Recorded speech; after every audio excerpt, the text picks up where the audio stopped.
Ici, la voix de l'Amérique. Mesdames, Messieurs, bonsoir. Bienvenue dans Le Monde aujourd'hui. On commence par les titres de cette édition. En Guinée-Bissau, Domingos Simoes Pereira, candidat du PAIGC, parti historique et dominant du pays, arrive en tête du premier tour de la présidentielle. Il enregistre 40,13% des suffrages. Kinshasa a les pieds dans l'eau et compte ses morts. Pas moins de 41 personnes sont décédées hier à la suite d'inondations. Les dégâts matériels et humains sont énormes et le bilan pourrait s'alourdir selon les autorités. La RDC, où la rougeole a fait plus de 5000 morts depuis janvier, c'est 2 fois plus que le virus Ebola. Nous en parlons dans ce journal avec 2 spécialistes de la santé de l'Université de Kinshasa.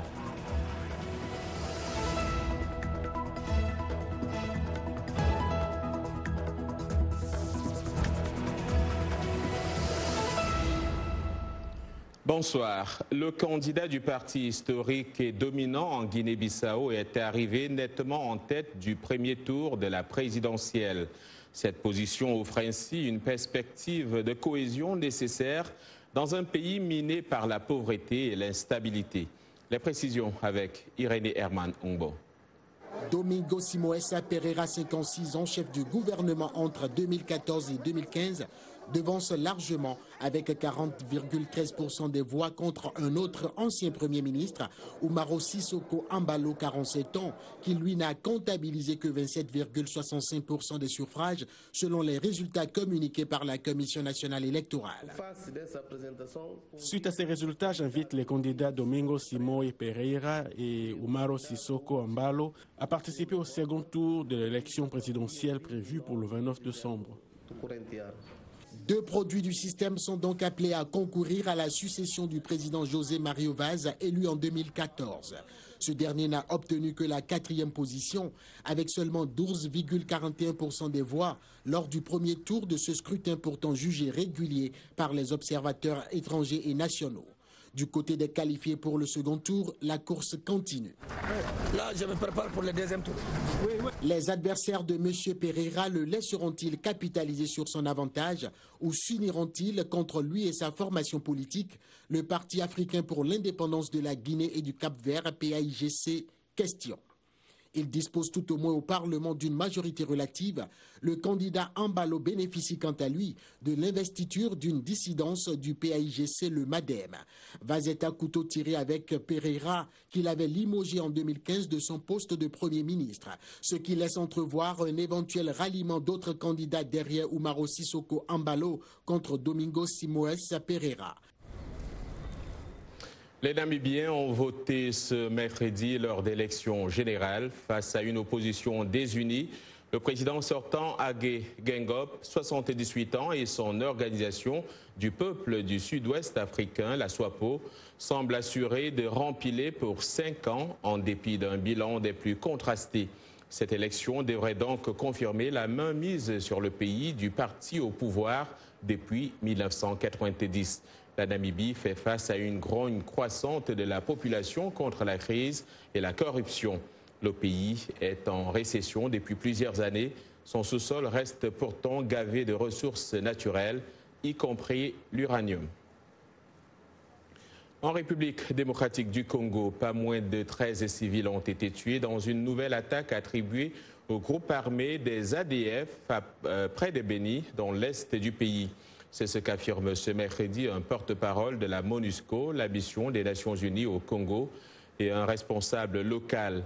L'administrateur du territoire de Beni, Donat Kibwana, parle, lui, de 14 morts dont les corps sont gardés à la morgue de l'hôpital d'Oicha, à 30 km au nord de Beni. Toujours en RDC, la MONUSCO annonce ce mercredi une enquête sur la mort d'un manifestant congolais tué dans un échange avec des casques bleus mardi à Beni. Selon la chef de la MONUSCO, Leila Zerougui, citée dans un communiqué, le jeune homme aurait été tué dans un échange avec les casques bleus onusiens alors qu'il s'apprêtait à lancer un cocktail Molotov Au moins 6 manifestants ont été tués dans des rassemblements anti-ONU dans la région de Béni depuis lundi. Les manifestants accusent les casques bleus d'assister passivement au massacre des civils dans la région. Au total, 81 civils ont été tués depuis le 5 novembre dans des attaques attribuées aux ADF, d'après le dernier bilan du groupe d'études sur le Congo de l'Université de New York. On reste en République démocratique du Congo. Au moins 41 personnes sont mortes mardi à Kinshasa, victimes de pluies diluviennes qui ont provoqué des inondations, des glissements de terrain et des électrocutions. Un désastre qui rappelle la difficulté des autorités à combattre les constructions anarchiques dans la capitale. Yacouba Ouedraogo.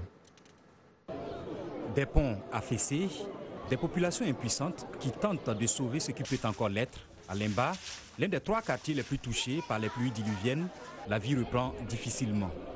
Une quinzaine de personnes sont mortes ici, faisant de ce quartier populaire le plus affecté. Nous ne creusons pas pour le diamant, mais nous sommes en train de chercher un enfant qui a été englouti dans la boue à cause du glissement de terrain. Les maisons aussi. Il y a eu 8 maisons là-bas et 4 personnes ont été tuées et 3 de l'autre côté. Parmi les victimes, un enfant qui s'est fait électrocuter. La faute à ces fortes pluies, mais aussi en partie au comportement des riverains. La population riveraine s'est adonnée à construire, à réduire la taille de ces rivières, et ce qui a fait que les eaux débordent. Donc la principale raison, à mon sens, ce sont les constructions anarchiques et aussi les constructions faites sur de caniveaux et des collecteurs. D'après le vice-gouverneur de Kinshasa, Néron Bungu, plus de 300 ménages sont inondés et ce chiffre pourrait grimper tant que les pluies menacent. Le maire de Lemba a appelé les habitants des zones inondables à se mettre à l'abri. Les compatriotes qui se retrouvent encore dans les sites à risque, nous avons, pour le cas de Lemba, nous avons indiqué des sites où ils peuvent momentanément s'abriter en attendant que la pluie passe. Le président Félix Tshisekedi s'est rendu en fin de journée dans l'une des zones touchées pour apporter son soutien aux sinistrés. Il a été chahuté par un groupe de jeunes qui lui ont demandé de revenir remettre le béton dans leur rue. La rougeole a fait plus de 5000 morts en République démocratique du Congo depuis janvier, 2 fois plus que l'épidémie du virus Ebola qui sévit depuis août 2018 dans le pays. C'est ce qu'annonce ce mercredi l'Organisation mondiale de la santé. La flambée en RDC est la plus grande du monde. C'est l'une des plus importantes que nous ayons vues, a laissé entendre Kate O'Brien. Elle est directrice du département d'immunisation de l'OMS. C'était lors d'une conférence de presse à Genève, en précisant que plus de 250 000 cas avaient été enregistrés à la date du 17 novembre. Et pour évoquer ces sujets liés à la santé et notamment en RDC, nous accueillons sur ce plateau 2 invités. Vous êtes membre de la cellule nationale de la pharmacosurveillance, le docteur Sengui, bonsoir. Bonsoir. Et la pharmacologiste Mireille Ngalé, bonsoir et bienvenue. Bonsoir. On va peut-être commencer par un mot de votre part. On vient de le suivre à l'instant, des inondations qui ont fait des morts encore en RDC. Oui, effectivement, pour nous, c'est très important de d'abord manifester notre solidarité vis-à-vis de nos compatriotes qui ont été victimes soit des inondations, des maladies ou de tueries. Vraiment leur manifester notre compassion, bien que nous sommes loin. Alors, vous êtes ici aux États-Unis. Quel est l'objet de votre séjour? Oui, nous sommes venus d'abord pour participer à une conférence scientifique, la 68e de la ASCMS, qui est la Société américaine de médecine tropicale et d'hygiène. Nous avons présenté nos travaux et nous avons écouté, échangé avec d'autres scientifiques. Et nous avons profité de notre séjour pour essayer de faire entendre notre voix auprès des sénateurs. On a même été reçus au département d'État pour essayer de plaidoyer par rapport à notre pays et à la science dans notre pays. En un mot, vos travaux portaient sur quoi? Essentiellement sur le paludisme, enfin principalement sur le paludisme, mais également sur l'épidémie à virus Ebola. Alors vous étudiez entre autres les effets des médicaments sur les patients. On sait que l'automédication tue parfois plus que les maladies elles-mêmes. Que faites-vous pour changer cet état de choses? Première chose, ce que nous faisons pour le moment, c'est d'abord d'essayer de comprendre le phénomène et tous ses déterminants, comprendre mieux pourquoi et dans quelles circonstances. Et ensuite, il y a plusieurs actions à mener dans plusieurs directions. Premièrement, vis-à-vis de la population, l'information, etc. Deuxièmement, vis-à-vis du personnel soignant. On a mené des études qui ont démontré que lorsque le personnel soignant informe mieux les malades, ils se comportent mieux. Troisièmement, c'est en direction des gouvernants. Parce que l'accessibilité facile aux médicaments est une barrière ou bien une barrière certaine contre la lutte contre l'automédication. Et enfin, une formation correcte du personnel soignant pour qu'il puisse accompagner la population dans ce domaine. Alors, Madame Gallet, monsieur le docteur Nsengui parlait tout à l'heure de phénomène. Qu'est-ce qui pousse les gens à pratiquer l'automédication? Premièrement, c'est l'ignorance. L'ignorance, parce que beaucoup de patients ne sont pas au courant que les médicaments peuvent être dangereux. D'abord, il faut leur dire que les médicaments peuvent être dangereux, qu'ils peuvent avoir des effets indésirables. Mais deuxièmement, c'est aussi le contexte socio-économique. Un patient qui est démuni, qui n'a pas les moyens de consulter un médecin, ira directement dans sa pharmacie payer les médicaments dont il pense avoir besoin. Et comment éviter cela? Est-ce qu'il y a des mécanismes qui peuvent faciliter l'accès aux médecins sans que cela ne ruine le patient? Docteur Nsengui? Oui, nous pensons c'est un très gros problème. À un moment, chez nous, au département, nous disions il fallait pas qu'il y ait de l'argent entre le personnel soignant et le malade. Mais cela signifie beaucoup. Cela signifie un investissement important. Cela signifie le développement des mutuelles. Cela signifie un certain nombre de choses qui doivent être faites. Mais en attendant, on ne peut pas attendre ce moment idéal où tout sera parfait. Maintenant, on essaie de faire ce que l'on peut dans le sens de l'information aux uns et aux autres pour diminuer les risques liés à cette utilisation. Vous parlez des risques. Quels sont justement les risques de l'automédication et qu'est-ce que vous pouvez dire à ceux qui nous regardent? Si je peux m'avancer, il y a plusieurs risques. Premièrement, l'automédication ne se base pas souvent sur un diagnostic correct. On peut prendre un médicament dont on n'a pas besoin. Deuxième chose, l'automédication ne tient pas souvent compte des contre-indications ou de l'état du malade qui peut ne pas supporter un tel médicament. Troisièmement, l'automédication ne prend pas assez en compte les interactions médicamenteuses. Il y a parfois deux bons médicaments mis ensemble qui peuvent provoquer des dégâts énormes. Et ensuite, le suivi. On ne sait pas quand le malade a des trucs mauvais. Est-ce que c'est la maladie, c'est le médicament? Est-ce que c'est la pratique souvent aussi en Afrique, c'est que si j'ai pris un médicament, ça a marché pour moi, je vais vous le conseiller. On va parler d'Ebola et pour terminer en quelques mots.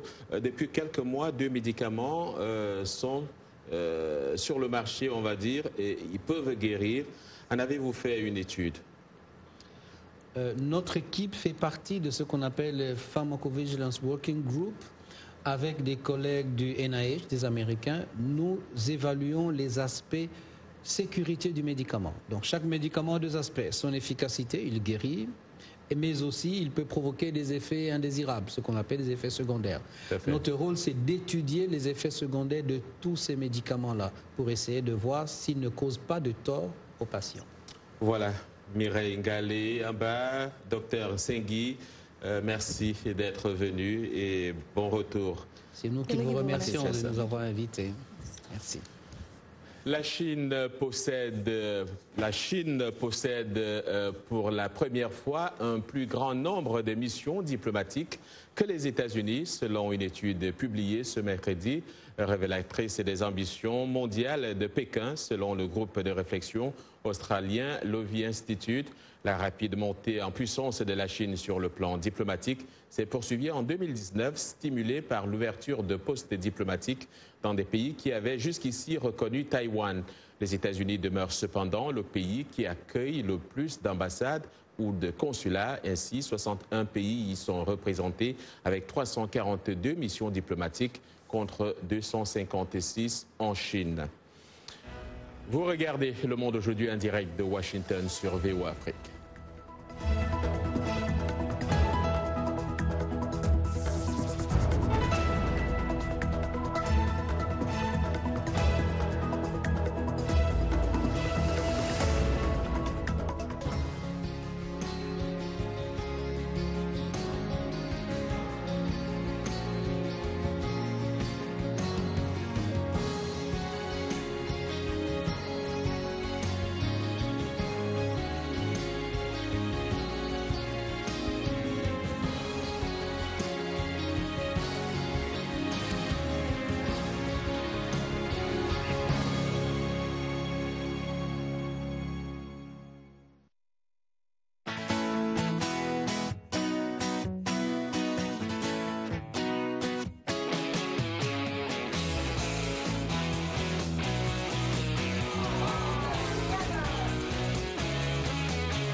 Le Monde aujourd'hui sur VOA Afrique, les titres de cette seconde partie de votre journal.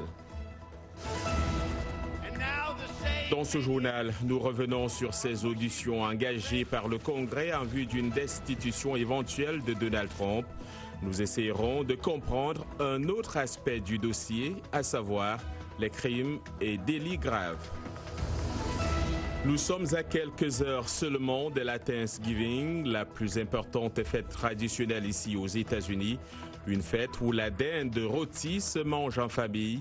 Un repas qui peut être un luxe pour les démunis. Illustration dans ce journal. En sport, le tournoi de l'Africa Basketball League 2020 a livré ses premiers résultats à Yaoundé, au Cameroun.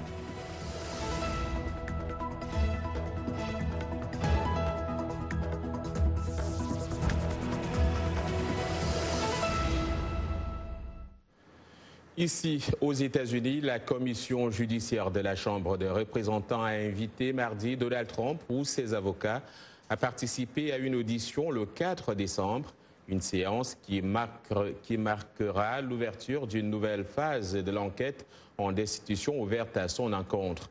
Je vous écris pour savoir si vous ou vos avocats comptez assister à l'audition ou souhaitez interroger les témoins, a demandé l'élu démocrate Jerry Nadler, président de la commission judiciaire, dans un courrier adressé au président américain. Donald Trump, qui dénonce une farce ou un canular, avait assuré il y a 8 jours sur Twitter envisager sérieusement de témoigner au Congrès, peut-être par écrit. Donald Trump qui fait face à une enquête qui pourrait se terminer par sa destitution en tant que président des États-Unis. Les auditions de mise à l'accusation qui sont en cours à la Chambre des représentants constituent la première étape de ce processus tel que décrit par la Constitution des États-Unis. Steve Redish de VOA nous explique un autre aspect dans la phase de destitution, à savoir les crimes et délits graves. Le récit est de Blanche Sano. Il existe un seul passage dans la Constitution américaine qui mentionne les critères d'inculpation et de destitution d'un président. Il est écrit dans l'article 2, alinéa 4 de la Constitution, que le président devra être destitué de son mandat s'il est inculpé et condamné pour trahison, corruption ou autres crimes et délits graves. La trahison et la corruption sont des crimes spécifiques, mais ces 4 derniers mots, crimes et délits graves, provoquent le plus de débats. Cette expression a son origine dans le droit britannique. Il s'agit de faire en sorte que la destitution de hauts fonctionnaires ne relève pas des lois statutaires. C'était une caractéristique importante, car l'une des choses dont les rédacteurs de la Constitution voulaient vraiment s'assurer, c'est qu'il n'y aurait pas un autre roi. Alexander Hamilton, signataire et interprète de la Constitution, a déclaré que la nature de la destitution était politique, nécessaire pour les infractions qui découlent, selon ses termes, de l'abus ou de la violation d'une certaine confiance du public. Près de 2 siècles plus tard, le membre du Congrès, futur président Gerald Ford, devenu président en 1974, après la démission de Richard Nixon qui faisait face à une mise en accusation, a déclaré qu'un délit pouvant mener à l'inculpation est ce que la majorité des députés considère comme tel à un moment donné dans l'histoire. Cela ne doit pas nécessairement être un crime cité dans les livres de droit. Si un président joue simplement au golf toute la journée, regarde la télévision toute la journée ou ne fait pas tout simplement son travail, beaucoup pensent que cela constituerait un abus de son poste et que ça vaut la peine de le démettre de ses fonctions. 4 des 45 présidents américains ont fait l'objet d'une enquête de destitution. Andrew Johnson a été mis en accusation pour avoir défié le Congrès en limogeant le secrétaire à la guerre. Il a évité la condamnation par une voix. Richard Nixon a démissionné avant que la Chambre des représentants puisse voter sur le dossier d'inculpation, l'accusant d'avoir entravé l'enquête d'un cambriolage au siège du parti politique adverse situé à l'hôtel Watergate. Bill Clinton a été mis en accusation pour avoir menti au sujet d'une relation sexuelle avec une stagiaire de la Maison-Blanche. La Chambre des représentants a voté contre Clinton, mais le Sénat l'a acquitté lors d'un procès en 1999. Donald Trump fait face à une enquête de destitution pour sa conduite de la politique étrangère, faisant pression sur le gouvernement ukrainien pour qu'il enquête sur un rival politique. On reste ici aux États-Unis où 2 tempêtes de neige couvrant des régions entières continuaient de bloquer les routes et les aéroports ce mercredi. Cela perturbe le voyage des millions d'Américains se déplaçant pour les fêtes de Thanksgiving. Une des zones les plus durement touchées est la région des villes jumelles du Minnesota qui a pris la tempête de plein fouet. Les chutes de neige à Minneapolis ont atteint 20 cm ce matin et pourraient doubler selon les météorologues. La tempête accompagnée de vents violents se déplace vers l'est dans le Michigan, l'État de New York et le Maine.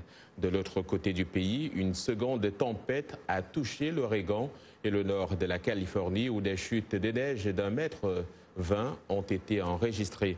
Plus au sud, des inondations menacent San Diego à Los Angeles. C'est l'avantage, ces pluies devraient venir à bout de Cave Fire dans le comté de Santa Barbara. Place maintenant à notre résumé de l'actualité sportive et c'est avec Yacouba Ouedraogo. Yacouba, bonsoir. Bonsoir John et bonsoir à tous. Le tournoi de l'Africa Basketball League a livré ses premiers résultats à Yaoundé. La division ouest de l'élite 16 se produit depuis hier dans la capitale camerounaise dans le cadre du second tour de la compétition. En première rencontre, Niguelec du Niger n'a pas vraiment fait le poids devant GSP d'Algérie, vainqueur 115 à 89. Gauduel entre Manga et BC Mazembe, victoire à l'arrivée des Gabonais 98 à 70 devant les Congolais. Le public de Yaoundé est reparti déçu du Palais des Sports. FAF, club hôte de ce tournoi dans la division ouest, s'est incliné 92-95 devant Al Nasser de la Libye. Toujours en basketball, mais cette fois ici aux États-Unis, en NBA, double six pour les Clippers et les Nuggets, les Los Angeles Clippers. Et les Denver Nuggets ont signé leur 6e victoire d'affilée. Les Clippers ont construit leur succès autour de Kawhi Leonard et Paul George qui ont joué ensemble pour la 4e fois seulement cette saison. Leonard a inscrit 28 points et pris 9 rebonds, tandis que George a totalisé 26 points et 6 interceptions pour une victoire à l'arrivée, 114 à 99 face à Dallas. À Denver, les Nuggets, dauphins des Los Angeles Lakers et défaits à 3 reprises cette saison, ont pris sans problème la mesure des Washington Wizards, battu 117 à 104. Football, pour finir, Joao Félix a enlevé le prix Golden Boy. L'attaquant portugais de l'Atlético Madrid a reçu le prix Golden Boy décerné par le quotidien sportif italien Tuttosport au meilleur joueur de moins de 21 ans évoluant en Europe. Joao Félix a devancé l'Anglais Jadon Sancho du Borussia Dortmund et l'Allemand Kai Havertz de Bayer Leverkusen. Le Portugais succède ainsi au palmarès au défenseur néerlandais Matthijs de Ligt. Joao Félix, qui vient d'avoir 20 ans, a été transféré cet été du Benfica à l'Atlético Madrid pour un montant colossal de 120 millions d'euros. À demain. Merci Yacouba, j'aime bien quand vous dites nugget. On se retrouve demain pour d'autres informations sportives. Les longs métrages sur l'esclavage font partie de Hollywood depuis le début de l'industrie du film aux États-Unis. Cependant, ce n'est que récemment que les films sur l'esclavage ont commencé à être racontés du point de vue des esclaves. Le film Harriet met plutôt l'accent sur une femme esclave. Harriet, le dernier feuilleton d'avant-guerre, met en scène Harriet Tubman, une esclave en fuite. Tubman a joué un rôle important dans une dynamique dénommée Chemin de fer clandestin. Il s'agit d'un réseau qui aidait les esclaves noirs à fuir vers des États non esclavagistes et vers le Canada. Les précisions avec Irénée Herman Umbo. There's not much time. You got to be miles away from here for dawn. Where is she? Harriet, une réalisation de Kazi Lemons, raconte l'histoire de la jeune esclave Harriet Tubman dans son voyage vers la liberté. Is your enemy. Whoa, easy now. I'm gonna be free or die. Tubman s'est échappé d'une plantation du Sud et a voyagé seule sur une centaine de kilomètres vers le nord jusqu'en Philadelphie, où elle était devenue l'une des principales forces du prétendu chemin de fer clandestin, un réseau de personnes qui ont aidé à mettre en sécurité des esclaves en fuite vers le nord. If I'm free, my family should be too. I made up my mind, I'm going back. Elle est revenue 13 fois de suite sauver d'autres esclaves, à commencer par sa propre famille. Sais-tu ce qui se passerait si tu te faisais prendre? Tu as de la chance, Harriet. J'ai pris toute seule ma décision, donc ne me dis pas ce que je ne peux pas faire. Pour la réalisatrice Kezzy Lemons, il était temps pour Hollywood de raconter l'histoire de Tubman. Une femme aussi courageuse, aussi forte et qui a le même esprit et le même courage, je pense que c'est un moment merveilleux pour célébrer cela. Un moment merveilleux pour célébrer la féminité, un moment merveilleux pour célébrer les héros américains, le courage et le militantisme.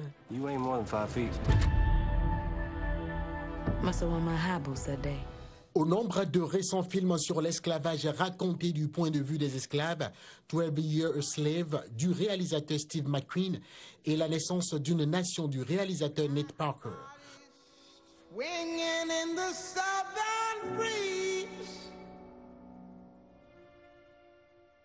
À l'ère du MeToo, Harriet est le premier long métrage concentré sur une figure historique féminine de l'esclavage. Les Américains célèbrent ce jeudi la Thanksgiving, fête d'action de grâce pour les bienfaits survenus dans leur vie au cours de l'année écoulée. C'est l'occasion de partager une dinde rôtie en famille, mais ce n'est pas toujours le cas pour tout le monde. Voyons cela dans ce récit de Lionel Gaïma. Joy Winslow s'est rendue à Food for Others, une ONG caritative de Fairfax, pour retirer un colis de nourriture en vue de la Thanksgiving. Cela permettra à sa famille de fêter la fête dans la joie, explique cette mère de 5 enfants. J'essaie d'alléger la tâche pour mes enfants et moi et d'assurer un bon dîner de Thanksgiving pour notre famille. C'est une aide notable. Le colis de nourriture contient la traditionnelle dinde farcie ainsi que des légumes et des desserts. Delmi Mendoza, originaire du Salvador, s'en réjouit. Nous célébrons en famille. Nous attendions ce jour, le jour de Thanksgiving. Des volontaires envoyés par leur employeur trient et emballent des produits alimentaires. Manish Naik travaille pour Cigna. Je vis dans une communauté très riche, mais beaucoup de gens y sont encore dans le besoin. Avoir cette occasion de les aider est très important pour moi. Chaque année, l'ONG Food for Others distribue environ 90 000 tonnes d'aide alimentaire, ce qui permet de nourrir quelques 50 000 personnes. Nous serions peinés de savoir que certains ne sont pas en mesure de célébrer la Thanksgiving. Aussi, être à même d'aider ces familles a une profonde signification pour nous. Des compagnies privées fournissent les produits que distribue Food for Others. C'est le cas de la chaîne supermarché Wegmans. Cela a une grande importance pour moi que nous puissions, en tant que compagnie, nous associer à Food for Others pour fournir des repas chauds aux nécessiteux, leur faire sentir qu'eux aussi peuvent célébrer la fête comme les plus nantis de la société. Comme les années précédentes, des millions d'Américains voyagent pour passer la Thanksgiving en famille, ce qui crée d'énormes bouchons sur les routes, aux gares et aux aéroports. Fin de ce journal. Bonsoir.